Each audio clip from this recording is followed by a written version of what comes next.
Bonjour à tous et bienvenue dans l'art de briller. Je suis Lucie Lartola, coach pour entrepreneurs passionnés. Dans ce podcast, je vous partage des conseils business afin de vous aider à vivre sereinement de votre entreprise. Je vous partage également mon parcours d'entrepreneur afin de vous inspirer et vous aider à accélérer votre croissance. Aujourd'hui, on va parler d'un sujet qui est peut-être l'une des problématiques que je revois le plus souvent chez mes clients, chez les personnes que j'interroge sur leur business, Instagram. Plus particulièrement, les réseaux sociaux et comment trouver des clients sur Instagram. Est-ce que c'est encore possible en 2024, 2025 ? On va aujourd'hui en parler. Aujourd'hui, on va même s'appuyer en fait sur un témoignage que j'ai reçu de Fanny qui m'a envoyé un message ce matin sur Instagram. Coucou Lucie. J'aimerais bien avoir ton avis sur la question du réseau social idéal quand on est tel métier. Je sais que ça dépend peut-être de la cible, etc. Mais je vois beaucoup de personnes qui font mon métier sur LinkedIn et j'ai peur de perdre mon temps sur Instagram. Je vois beaucoup de personnes sur Instagram qui font tel service. Et je me demande du coup, vu que moi je propose autre chose, est-ce que ça marche vraiment ici ? Ça m'intéresserait de savoir ce que tu en penses. Alors, le problème... il n'y a pas vraiment de réponse rationnelle à cette question finalement. La vraie réponse en fait c'est quel est le réseau social idéal aujourd'hui pour trouver des clients ? C'est plutôt qu'est-ce qui me fait kiffer ? Où est-ce que moi quand je publie je trouve ça me donne de l'énergie, ça me fait kiffer, ça m'apporte de la joie. Et je pense que le plus important en termes de réseau social idéal, c'est d'aller vers ce qui nous fait kiffer. C'est-à-dire que si je te dis, en fait, c'est LinkedIn qui est le meilleur réseau social pour toi, ce sera déjà assez subjectif, mais voilà, je le dis. Toi, tu vas peut-être te dire, mais moi je déteste LinkedIn, j'aime pas du tout le format, j'ai l'impression que les gens vont être méchants ou négatifs là-dessus, et ça me parle pas du tout. Ok, je vais essayer quand même. Si tu vas avec cette énergie-là assez négative, de peur, de manque d'envie, de manque d'entrain, forcément, en fait, ce que tu vas renvoyer à l'univers, ce sera, j'y vais entrer dans les pieds, je sais pas trop ce que je fais là, etc.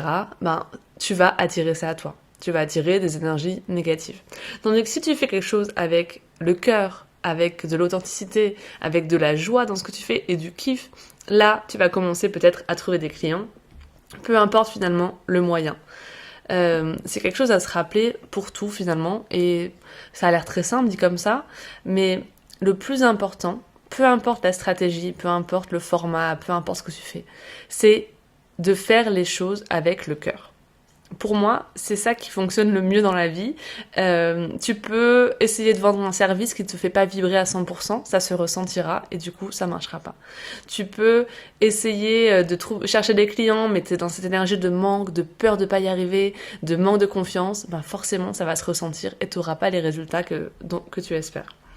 Donc voilà, vraiment, la première question à se poser, c'est pas forcément se dire quel est le réseau social idéal, quelle est la stratégie miracle, mais vraiment qu'est-ce qui moi me fait kiffer.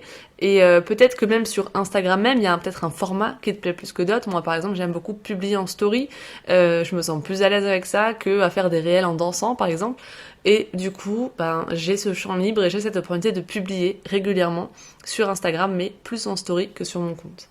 Il y a des personnes qui vont s'éclater à faire des superbes réels et c'est ok, voilà, il y a chacun à sa méthode. Mais pour moi, c'est quand même ça le plus important.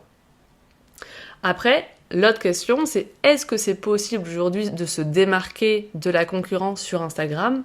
Ma réponse est oui. Oui, c'est possible. Oui, c'est possible quand tu arrives du coup à te démarquer parce que tu as une identité visuelle par exemple qui est particulière, parce qu'on te montre, parce que tu as un concept intéressant, c'est encore possible aujourd'hui de faire la différence sur Instagram, mais ça demande parfois beaucoup d'énergie et du coup je pense que avant d'arriver à ce succès-là, c'est important de faire du kiff, et donc on en revient au début, de kiffer ce qu'on fait. Moi, il faut savoir que, alors aujourd'hui, j'ai une communauté de 440 abonnés et vous allez vous dire, c'est peut-être pas, franchement, qui suis-je pour donner des conseils sur son compte Instagram ? J'en ai pas 10 000, j'en ai pas 150 000, c'est vrai. Par contre, je trouve tous les mois un à plusieurs clients aujourd'hui sur Instagram via ce petit compte avec 400 abonnés. Et je pense en fait qu'il faut arrêter de penser que les personnes qui ont 100 000 abonnés gagnent forcément 10 000 euros tous les mois et que les personnes qui ont 100, 300, 1000, 2000 abonnés, forcément elles débutent et elles sont pas... elles gagnent pas leur vie avec leur business. C'est complètement des choses à dissocier.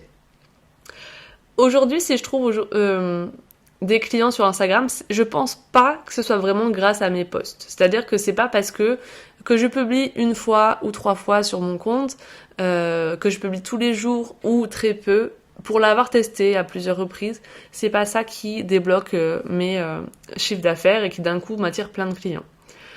C'est pas en termes de fréquence. Par contre, aujourd'hui, mon compte Instagram, c'est une vitrine. C'est une vitrine qui me permet de gagner confiance, de faire gagner la confiance de mon audience. C'est-à-dire que quand quelqu'un s'abonne à moi, en général, c'est parce qu'il a lu des posts qui lui ont un peu tapé dans l'œil et où il a compris un petit peu ma démarche, ma personnalité, l'énergie que je mets dans mon travail, qu'est-ce que je peux proposer.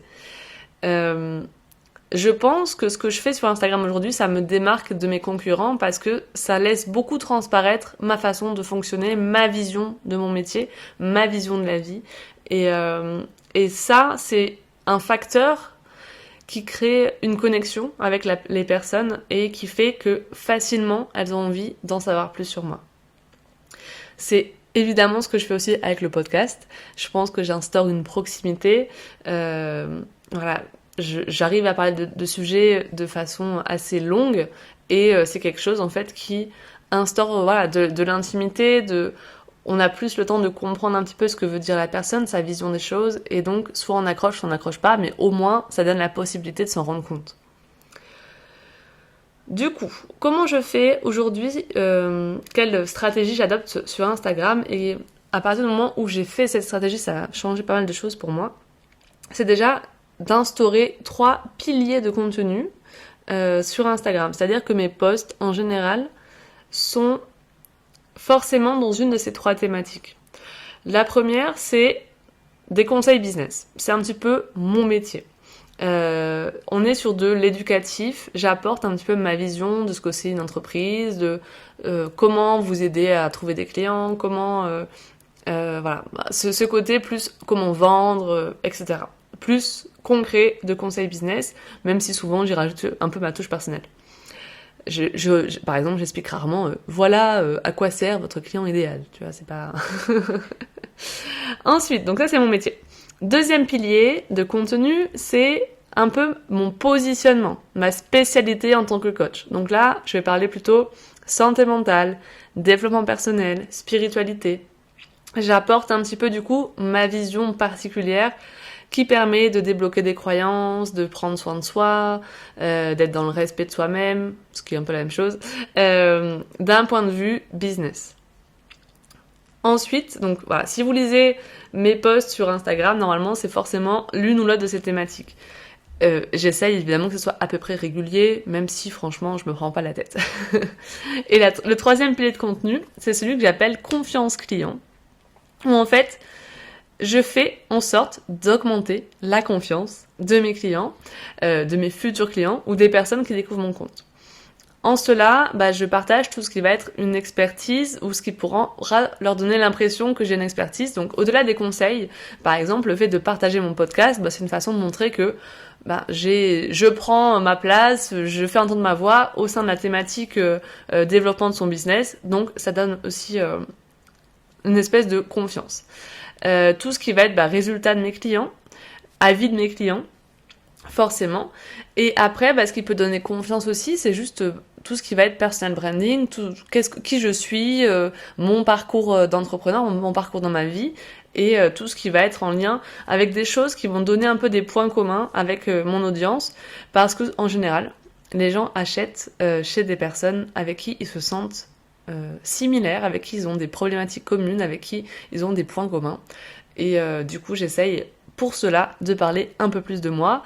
Et donc toute cette partie-là, j'avoue que je le fais beaucoup plus en story que dans mes posts. Mes posts, on va plus retrouver du conseil business, du côté dev perso. Je partage rarement les victoires de mes clientes, par exemple, sur des posts, quoique je pourrais le faire. Mais du coup, ça, je le fais plutôt en story. Ce qui a vraiment changé dans ma façon d'aborder Instagram, c'est à partir du moment où j'ai décidé de parler avant tout d'histoire. Avant tout de faire du storytelling finalement, de raconter quelque chose, de faire vivre une émotion, de parler en fait, de partir d'un frein, d'une problématique d'un client potentiel et d'une histoire que un client, que quelqu'un que je connaissais avait vécu. C'est le cas là récemment, j'ai publié un post sur alors un qui a bien marché, c'est J'ai un secret pour toi, où en fait les gens s'étonnaient, ça parle des gens qui s'étonnent de pas recevoir de soutien de la part de leurs proches, et du coup ça aborde le côté, tous tes proches en fait quand t'es entrepreneur, quand tu te lances, ils vont beaucoup douter de toi, ils vont beaucoup t'envoyer des peurs, et des fois c'est un peu déstabilisant, alors que toi ce que tu aimerais c'est du soutien, c'est des likes, c'est qu'ils repartagent. Et donc voilà, ça pour moi, quand je fais ce post-là, à la base, je pense vraiment à une personne en particulier qui a partagé cette idée-là de j'en ai marre, je suis pas soutenue par mes proches, personne ne partage mes posts, etc. Et donc ce post répond typiquement à cette personne. Mais ce qui est beau, c'est qu'en fait beaucoup de personnes se sont reconnues là-dedans parce que finalement les problématiques des entrepreneurs sont un peu toutes les mêmes. Donc c'est comme ça que je crée mes posts aujourd'hui. Dans le même ordre d'idée, par exemple, je suis allée sur Facebook et j'ai vu des mamans vendre des choses un petit peu n'importe comment, ça m'a fait rire et j'ai eu envie de le partager. Donc je suis partie de cette histoire de maman qui essaye de vendre des choses mais d'une façon un petit peu maladroite et j'en ai fait un post sur voilà un petit peu ce que tu dois pas faire pour vendre tes produits et si t'as besoin de conseils, si t'as peur d'être comme ça, n'hésite pas à choisir mon accompagnement. En gros c'était raconter voilà une anecdote de ma vie, de choses que j'avais vues pour en faire une leçon un petit peu business. Aussi, récemment, du coup, j'ai lancé un concours sur Instagram où je demande à des personnes de partager un petit peu leurs problématiques dans leur business actuellement pour participer. Et du coup, dans ce formulaire-là, c'est incroyable parce que j'ai reçu plein de problématiques que mes potentiels clients peuvent vivre. Et du coup, j'essaie d'en faire des posts pour essayer de toucher aussi ces personnes-là. Donc prochainement, par exemple, j'aimerais bien écrire sur le fait que quand tu commences à avoir beaucoup de clients, tu as un petit peu peur de sacrifier la qualité de ton travail chez certains clients, par exemple, et te dire, il faut que je bâcle un petit peu certaines choses. Donc faire un post là-dessus. Il y a aussi pas mal de personnes qui m'ont dit, voilà, moi je me sens pas compatible avec les réseaux sociaux aujourd'hui, j'ai l'impression que c'est pas dans ma personnalité, j'aime pas montrer, je n'ai pas envie de me dévoiler. Comment je peux trouver des clients si je fais pas ça? Voilà, des choses comme ça. Qu'est-ce que j'ai eu? Je n'arrive pas à être régulier sur les réseaux sociaux. Alors ça, c'est vraiment, je crois, l'obstacle numéro 1 que j'ai vu dans ces questionnaires. Je n'ai pas de régularité, je ne sais pas quoi dire, etc. J'ai eu beaucoup de choses sur l'équilibre, comment avoir un équilibre entre la vie privée et la vie personnelle. Et aussi, quelque chose qui m'a beaucoup touchée, c'est oui, je suis d'accord pour augmenter mon chiffre d'affaires. Je suis contente de ce que j'ai fait, mais j'aimerais bien augmenter un peu plus. Mais je veux rester alignée à mes valeurs. Et donc c'est hyper intéressant, je suis allée explorer ça avec la personne en message privé pour comprendre qu'est-ce que ça voulait dire rester aligné à tes valeurs.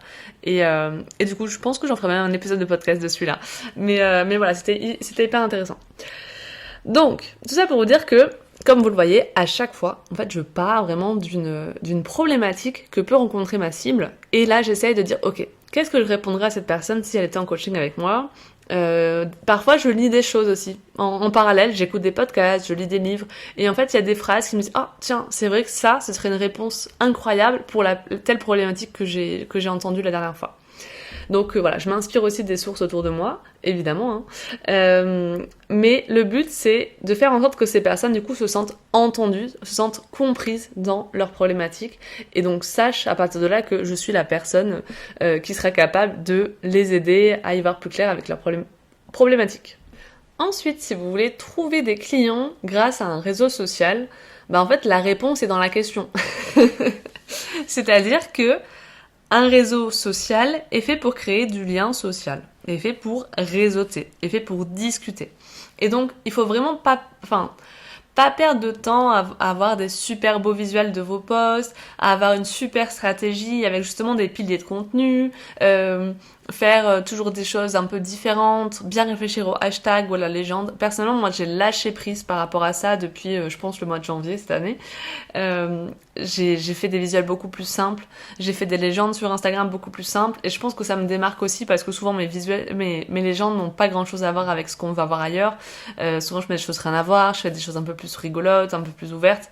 Mais du coup, là où je mets beaucoup plus d'efforts aujourd'hui, et ça c'est aussi d'ailleurs une problématique que rencontrent mes clients, c'est que j'essaye d'aller créer du lien avec mon audience.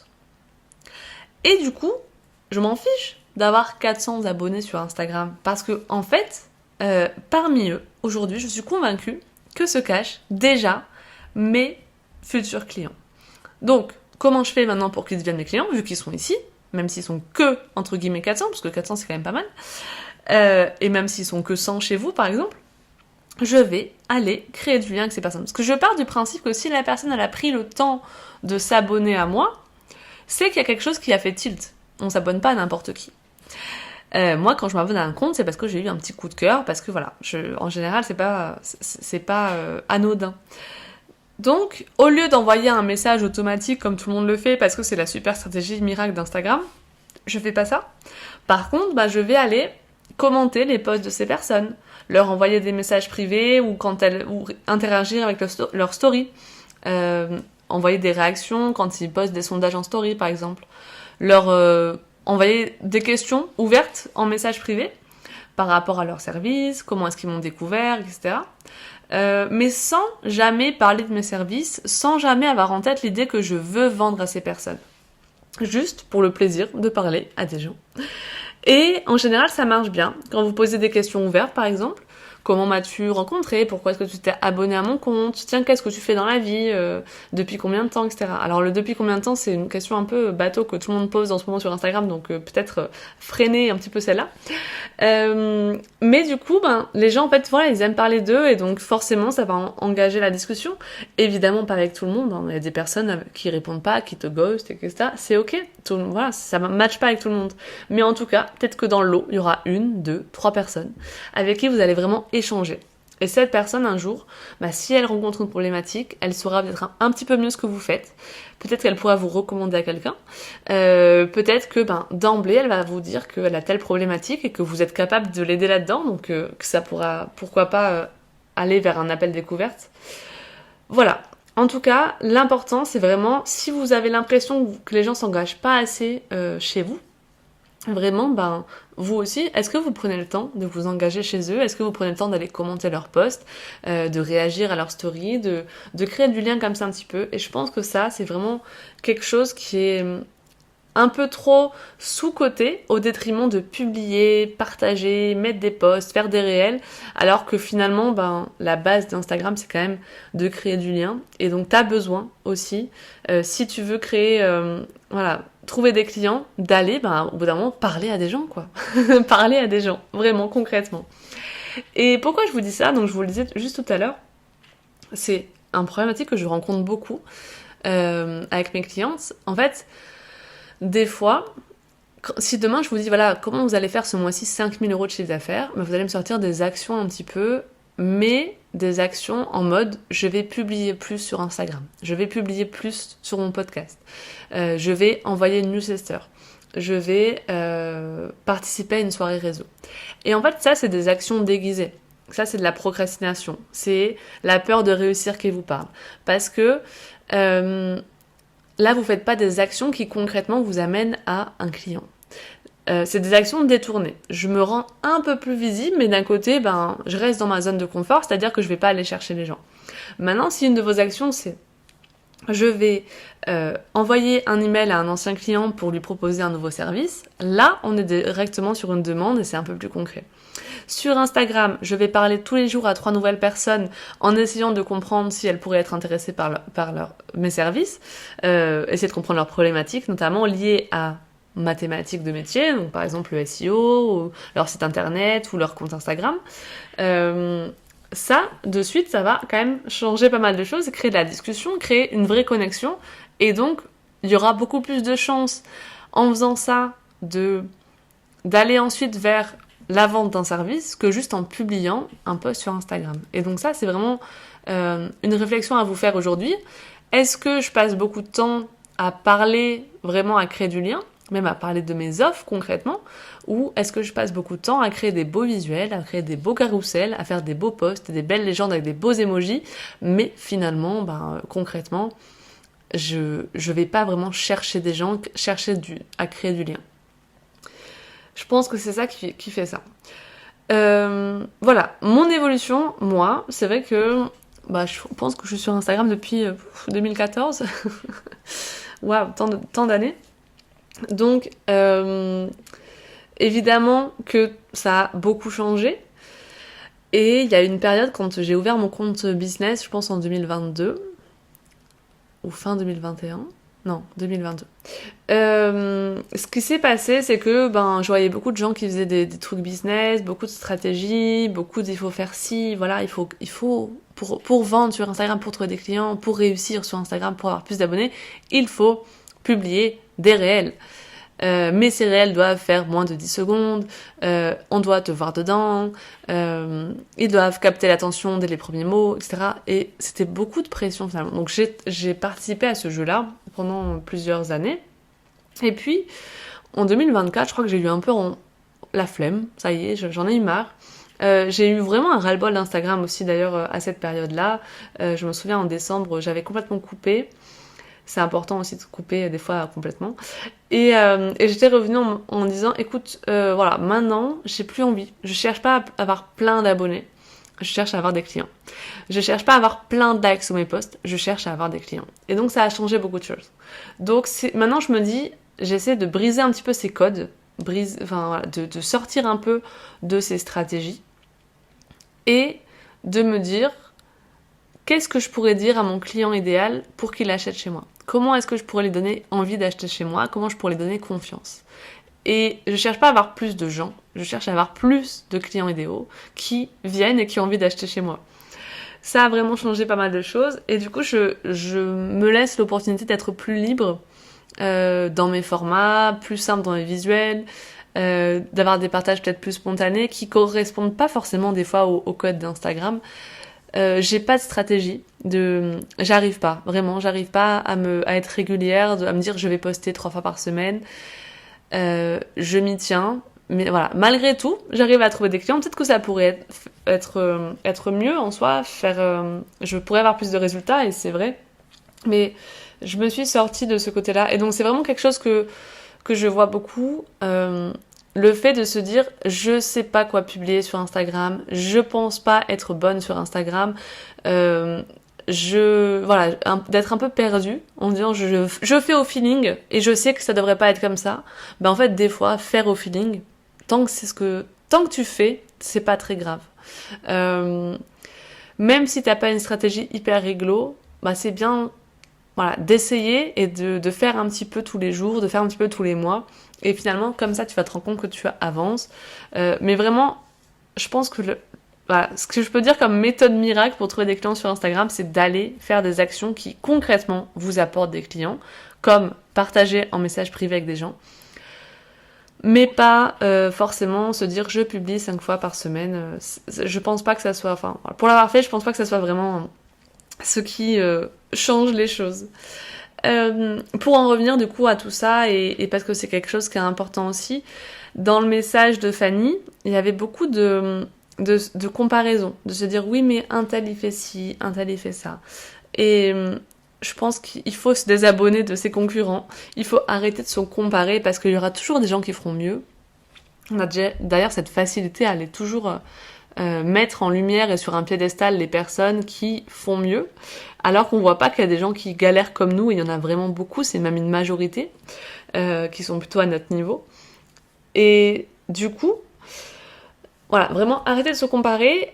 Pour Fanny, ce serait ça ma réponse, et aussi voilà, prendre du plaisir et faire ce qui nous plaît, faire ce qu'on veut dans la joie, même si c'est publié qu'une fois par semaine, au moins tu le fais bien, au moins tu le fais avec le cœur, et ça va t'apporter plus de résultats si tu publies beaucoup, mais à contre-cœur, juste pour publier.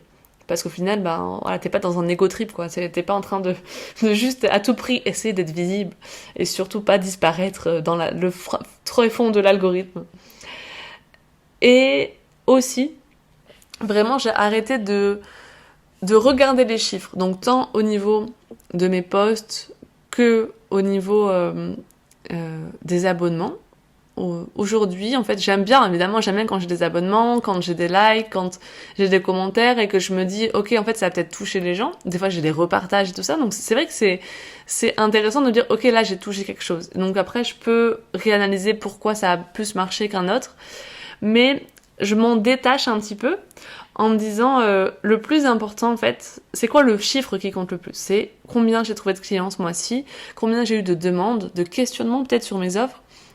Si j'en ai pas eu du tout, peut-être qu'il y a quelque chose qui va pas dans ma communication. Si j'en ai eu plus que le mois dernier, peut-être que ce mois-ci j'ai fait des choses bien. Qu'est-ce que j'ai fait de particulier? Et essayer de comprendre ça. Mais voilà, clairement, arrêtez avec cette croyance de se dire il n'y a pas la place pour moi et commencer à faire des choses qui nous font kiffer. Parce que naturellement, c'est ça qui va vous démarquer aussi. Trouver un petit peu votre angle d'approche, votre façon de communiquer à vous, qui va faire en sorte que vos clients de cœur, ceux que vous voulez particulièrement, vont se sentir concernés et vont commencer à s'abonner.